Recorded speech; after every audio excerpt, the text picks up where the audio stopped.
Hello and welcome to Palace and London Fan TV, and a very Merry Christmas to you. Although it wasn't a very Merry Christmas at White Hart Lane and Boxing Day, was it, when John Moss decided to take the role of Scrooge and send Wilfred Zaha off? However, today was much more positive. Let's go into it. All the usual features as I review Palace's 3-0 win against Norwich at Selhurst Park with Vieira's rating. Can I give him a rating if he's not in the stadium? And of course, man of the match as well. I will give a Vieira rating. Let's call it a management rating, with Roberts, the assistant manager, deputising. But we do know that from Roberts' interview that Vieira has been in constant communication this week and during the match as well. So listen, I'm going to give Vieira and the management an 8 because they've done what we needed to do today. Credit to the players as well. I think it's been difficult circumstances this week with the COVID situation.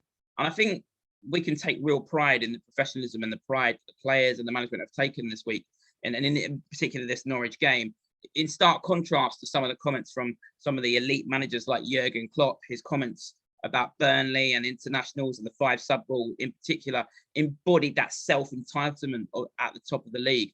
And today, I think, showed what football is about and why fans do enjoy this festive period. And I think credit also has to go as well to Norwich City. Quality-wise, it was poor, but their fans in particular were hilarious and were joined in that spirit today.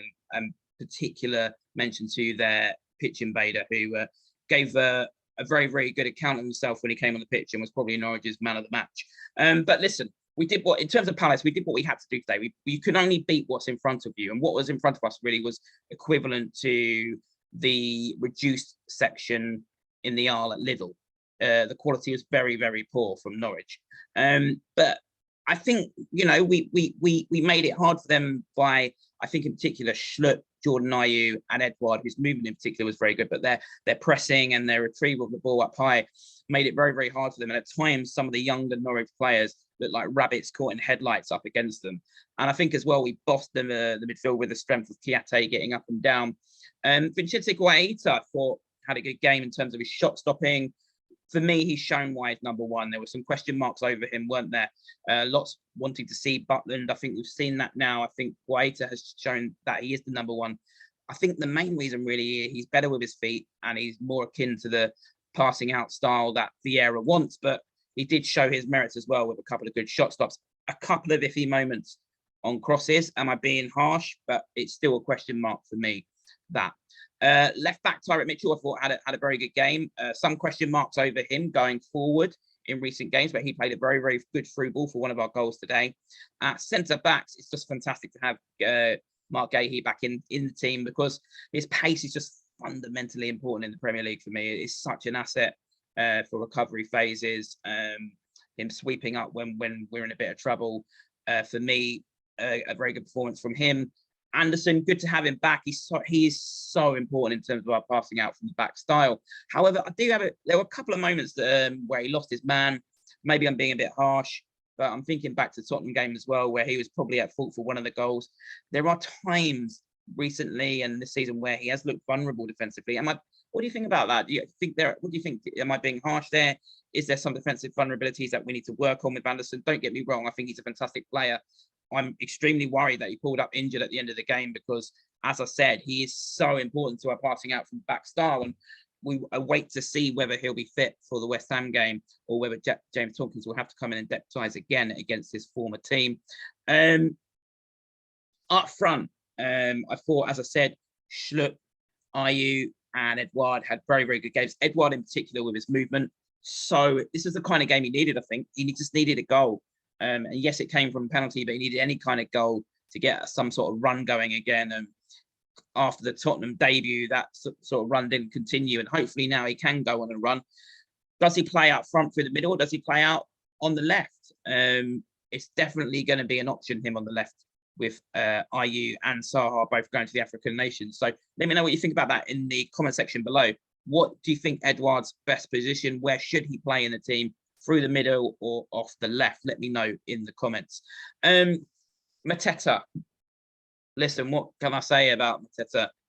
He is just a genuine talent chicken. Listen, I think credit to Mateta. He probably knows he's going, and he's come out, and I think he's put in a pretty decent performance. Listen, I would keep him for January because of the African nations and the cover that we will need.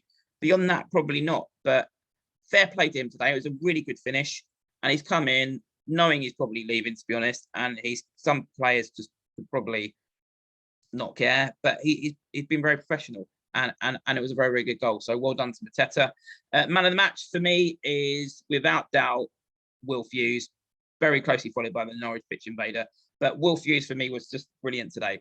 Class on the ball. He is the midfielder that we've been missing, that we've been crying out for. I spent the whole of last season in these reviews saying how we needed someone in the midfield who could get on the ball, spray the ball around, and that's what he was doing today. And not just that, he's good in the tackle. He is the midfielder that we've needed since Johan Cabaye left. And I just cannot wait to see more of him and Conor Gallagher in the middle. Probably the best midfield partnership since Xavi and Iniesta. Listen, you can't blame a Palace fan for getting excited about having a couple of players in the middle of the park who can pass the football. Anyway, man of the match for me, Will Hughes. Let me know in the comments below. Edouard possibly in with a shout. Do you disagree? Let me know in the comments below. As always, the only real questions, 2 questions remain, really is, do Watford fans have room in their heads for Will Hughes being a successful transfer to Palace alongside Wilfried Zaha living rent-free in their heads?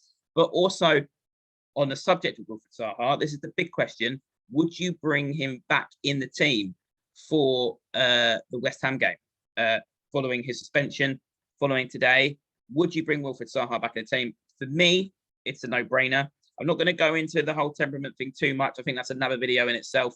But for me, it's a no-brainer. He comes back in. Wilfried Zaha, with a point to prove, will be very, very dangerous for West Ham, I think. So I'm still walking in a Wilfried Wonderland. Let's hope we are on New Year's Day against West Ham. Let me know your thoughts. What would you do for the team? It's very hard to call the team at the moment with the COVID situation. But what about the Wilfried Zaha question? Do you bring him back in?